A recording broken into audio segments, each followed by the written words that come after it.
డ్రైవర్లపై వీధి విక్రయదారులపై దాడులకు పాల్పడుతున్న సీఎం సస్పెండ్ చేసేంత వరకు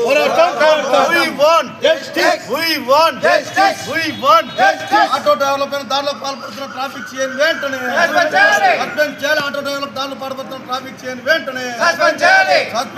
ఆటో డ్రైవర్లపై దాడులకు పాల్పడుతున్న ట్రాఫిక్ సీఎం వెంటనే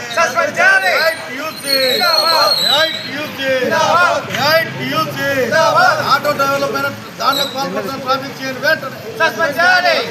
ఆటో డ్రైవర్లపై దాడులకు పాల్పడుతున్న ట్రాఫిక్ సీఎం వెంటనే సస్పెండ్ చేయాలి. ఆటో డ్రైవర్లపై దాడులకు పాల్పడుతున్న ట్రాఫిక్ సీఎం వెంటనే కంపెనీ ఏరియాలో ఆటో స్టాండ్ లో పెట్టుకున్నటువంటి మస్తాలు అనేటువంటి ఆటో డ్రైవర్ పైన ట్రాఫిక్ సిఐ మస్తాన్ చాంద్ బాషా గారు దాడి చేసి విచక్షణారహితంగా కొట్టడం జరిగింది.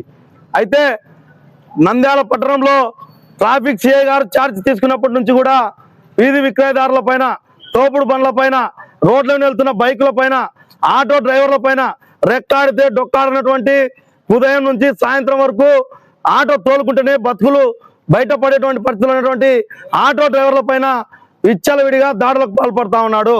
ఈరోజు అడగడానికి ఏఐటీసీగా మేము శాంతియుతంగా ధర్నా చేయడానికి వస్తే మేము ఫోటోలు తీసుకుంటామని చెప్పేసి మా సెల్లులను గుంజుకొని ఎవడు గుంజుకున్నాడని చెప్పి మమ్మల్ని బెదిరించే పరిస్థితి. ఈరోజు ప్రజాస్వామ్యంలో ప్రజల హక్కులను కాపాడే పరిస్థితుల్లో ప్రజల హక్కులను కాలరాస్తున్నటువంటి ప్రభుత్వాలకు వ్యతిరేకంగా పోరాటం చేస్తున్నటువంటి ప్రజాస్వామ్య నాయకులపైనే ఈరోజు దాడులు చేస్తూ ఉన్నాడంటే ఆటో డ్రైవర్ల పైన, వీధి విక్రయదారుల పైన, రోడ్లపైన అమ్ముకునే వారిపైన, బైకుల పైన ఈ ట్రాఫిక్ సిఐ చాంద్ బాషా గారు ఏ విధమైన పెత్తనం చెలాయిస్తూ ఉన్నాడో ఒకసారి ప్రజానీకం ఆలోచన చేయాలని కూడా ఏఐటీసీగా విజ్ఞప్తి చేస్తూ ఉన్నాం. అంతేకాకుండా ఈ శాంతియుతంగా ధర్నా చేస్తా ఉంటే మా మీద కేసులు పెడతామని చెప్పి బెదిరిస్తూ ఉన్నారు. ఆటో కార్మికుల పైన చేయి వేస్తే, తిడితే, కొడితే ఏఐటీసీగా ఈ నంద్యాల పట్టణంలో ఊరుకునే ప్రసక్తే లేదు. నువ్వు పెట్టే కేసులకు, నువ్వు బెదిరించే బెదిరింపులకు ఏఐటీసీ జెండా అదరదు, బెదరదు. ఖచ్చితంగా ప్రత్యక్ష పోరాటాలకు సిద్ధమవుతాం. ఆటో కార్మికులను, ప్రజలను, వీధి విక్రయదారులను, తోపుడు బండ్ల పైన మీరు చేసే దాడులను ఖచ్చితంగా అరికడతాం. ఈరోజు తోపుడు బండ్ల పైన, వీధి విక్రయదారుల పైన వాళ్ళు పండ్ల వ్యాపారం, వివిధ వ్యాపారాలు చేసుకుంటా ఉంటే వారి తక్కెలను విసిరేస్తా ఉన్నావు, మైకులు విసిరేస్తా ఉన్నారు. ఇంత దారుణాలకు ఒడిగడతా ఉన్నా స్థానిక శాసనసభ్యులు, మంత్రి గారు అసలు చూస్తూ ఉన్నారా ఈ విషయాన్ని? ఈ ట్రాఫిక్ చేయని ఎందుకు సస్పెండ్ చేయడం లేదని చెప్పి కూడా ఏఐటీసీగా ప్రశ్నిస్తా ఉన్నాం. ఇతన్ని సస్పెండ్ చేయకపోతే, నంద్యాల నుంచి సాగనకపోతే ఏఐటీసీగా ప్రత్యక్ష ఆందోళన కార్యక్రమాలకు సిద్ధమవుతామని హెచ్చరిస్తా ఉన్నాం. ధనుంజయ్, ఏఐటీసీ నంద్యాల పట్టణ కార్యదర్శి. అడ్డంగా పెట్టి, రోడ్డు పైన అడ్డంగా పెట్టి అమ్మితే ఖచ్చితంగా చెప్పాలి, చట్టపరమైన పద్ధతిలో చెప్పాలి. చెప్పకుండా కొడితే, పటకిన కొడితే వాడు అవమానపడి చస్తే ఎవరు బాధ్యులు? చట్టపరమైన చర్యలు తీసుకోమని అడుగుతా ఉన్నాం. పటకిన కొడితే సార్కి వినపడదు, సరిగ్గా వినపడదు.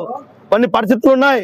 మేము కూడా ట్రాఫిక్ పోలీసు యంత్రాంగానికి, మేము ప్రజానికానికి ఎవరికి వ్యతిరేకం కాదు. ఈరోజు ప్రజలకు చెప్పండి, చెప్పకుండానే మీరు ప్రత్యక్షంగా పోయి దాడులు చేస్తే వారు ఏమన్నా అవమానపడి ఎన్ని ఘటనలు జరగలేదు నంద్యాలలో? అవమానపడి చనిపోయిన వాళ్ళు లేరా? కాబట్టి ఏదైనా ఆత్మహత్యలు చేసుకునే పరిస్థితులు ఉన్నాయి, భయభ్రాంతులకు గురి చేసే పరిస్థితులు ఉన్నాయి. కాబట్టి ఈ అంశాలపైన నియంత్రణ చేసే విధంగా అధికారులు, కలెక్టర్ గారు, మంత్రి గారు అందరూ కూడా దృష్టి సారించాలని కూడా ఏఐటీసీగా డిమాండ్ చేస్తా ఉన్నాం.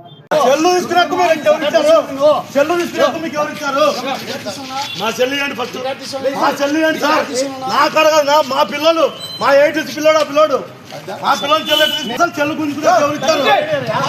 తీసుకునే ఎవరు గుంజుతారు? నాదే చెల్లది, మీరు ఎట్లా తీసుకుంటారు?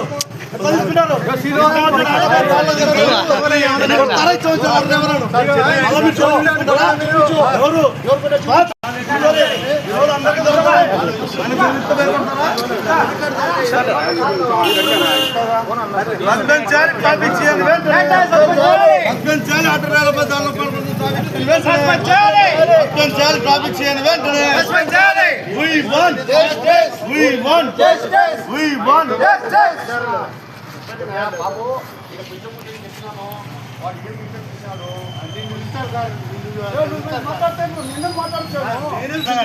ఎక్కడైనా కానీ ఆటో కార్ పర్మిషన్